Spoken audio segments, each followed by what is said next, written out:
हे guys welcome back to my channel. तर मित्रांनो, इंग्लिश शिकण्यासाठी तुमचं माझ्या चॅनलवरती स्वागत आहे. पहिल्यांदा आपल्या चॅनलला तुम्ही सबस्क्राईब करून घ्या. Friends, every language has their own structure, their own identity. So we have to know about that structure. In every language there are letters, there are words and sentences. You must have known about part of speech which is very important in any kind of language. Friends, there are 8 part of speech in English grammar. First one of it is noun. Second one is pronoun. Then verb, adverb, adjective, preposition, conjunction and interjection. So today we are going to learn about verb. So let's go to the blackboard.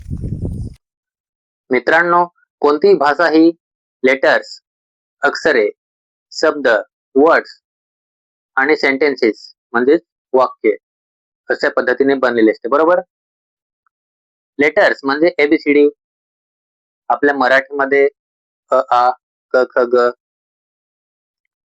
आणि ह्या letters पासून शब्द बनतात, बरोबर. आणि शब्दांपासून नंतर sentences आपण बनवतो. कोणतीही भाषा बोलायची असेल तर शब्द हे माहित असणं खूप गरजेचं आहे. हे शब्द अनेक प्रकारचे असू शकतात, जसे की noun, pronoun, verb, adverb, adjective, preposition, conjunction, interjection इत्यादी, बरोबर. तर शब्दांच्या या जातींपैकी आपण आज वर्ब हा कॉन्सेप्ट शिकणार आहोत. तर वर्ब म्हणजे काय ते आपण पहिल्यांदा बघूया. बघा, इथं लिहिलेलं आहे मी वर्ब. वर्ब हे काय असतं? क्रियापद असते. वर्ब हा असा शब्द आहे ज्याच्या वापराने आपल्याला वाक्यामध्ये क्रिया होताना दिसते. तर आपण वर्बची काही एक्झाम्पल्स इथे घेतलेले आहेत. पहिला वर्ब आहे आपला वर्क. वर्क म्हणजे काम करणे. काम करणे, काम करण्याची क्रिया त्याच्यामधून आपल्याला समजते, बरोबर. पुढे आहे प्ले, खेळण्याची क्रिया समजते. हे खाली शब्द आहेत, वर्ब आहेत, क्रियापद आहेत. वर्क, प्ले, गो जाण्याची क्रिया, ईट खाण्याची क्रिया इत्यादी. तर त्यांच्यापासून आपण वाक्य सुद्धा बनवलेले आहेत, जी तुम्ही लिहून घ्यायची आणि नंतर बोलायचा प्रयत्न करायचा आहे. समजून घ्या आणि नंतर बोलायचा प्रयत्न करा. ओके. पहिलं वाक्य आहे आय ईट मँगो. मी आंबा खातो.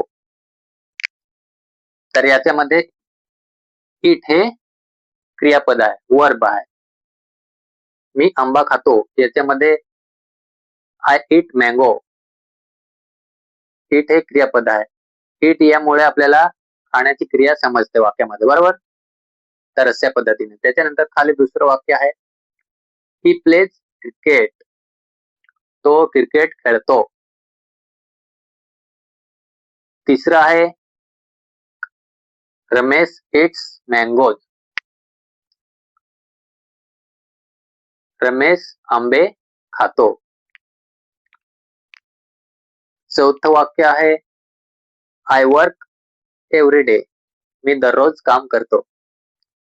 या सर्व वाक्यांमध्ये तुम्हाला एक शब्द सापडेल जो क्रिया करण्याचं काम करतो. जसं की वर्क, काम करण्याची क्रिया याच्यामध्ये समजते आपल्याला. इथे आहे ईट, खाण्याची क्रिया समजते. या वाक्यामध्ये आहे प्लेज, प्ले, खेळण्याची क्रिया याच्यामधून समजते. तर वर्ब म्हणजे बेसिक कॉन्सेप्ट तुम्हाला थोडक्यात समजलेला असेल. तर मित्रांनो, वर्बचे मुख्यतः 2 भाग पडतात. पहिला भाग आहे हेल्पिंग वर्ब, सहाय्यकारी क्रियापद. त्याच्यानंतर आहे दुसरा भाग आहे मेन वर्ब. तर आपण त्याच्यापैकी मेन वर्ब बघूया. ओके. मेन वर्ब म्हणजे मित्रांनो, वाक्यामध्ये मुख्य क्रिया दाखवणारा शब्द म्हणजे मेन वर्ब. जसे की गो, त्याच्यानंतर work, take, I go to school, work पासून I work every day, I take care of my son. तर मित्रांनो, वर्ब हे वेगवेगळ्या काळात वेगवेगळ्या रूपामध्ये वापरलं जातं. जसं की गो आहे, गोचं दुसरं रूप आहे वेंट, त्याच्यानंतर तिसरं रूप आहे गोन आणि आयएनजी रूप आहे गोइंग. समजा एक आपण वाक्य घेऊया, आय गो टू स्कूल, मी शाळेत जातो.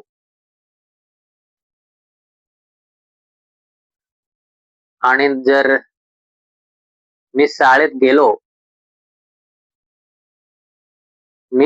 गेलो असं बोलायचं असेल, थोडस मागे घडून गेलेली गोष्ट आपण जेव्हा सांगतो भूतकाळातली, साधा भूतकाळ थोडक्यात, आय वेंट टू स्कूल, मी शाळेत गेलो. त्याच्यानंतर गोन, भूतकाळात आपण एखाद्या ठिकाणी गेलो, ते जेव्हा आपण सांगतो तेव्हा आपण गोनचा वापर करूया. I have gone to school, म्हणजे मी शाळेत गेलो आहे. तर अशा पद्धतीने ह्या क्रियापदांचा वापर होतो. बरोबर. ही सर्व रूपे आपल्याला माहिती असणे खूप गरजेचे आहे. तर तसा तुम्ही अभ्यास करावा.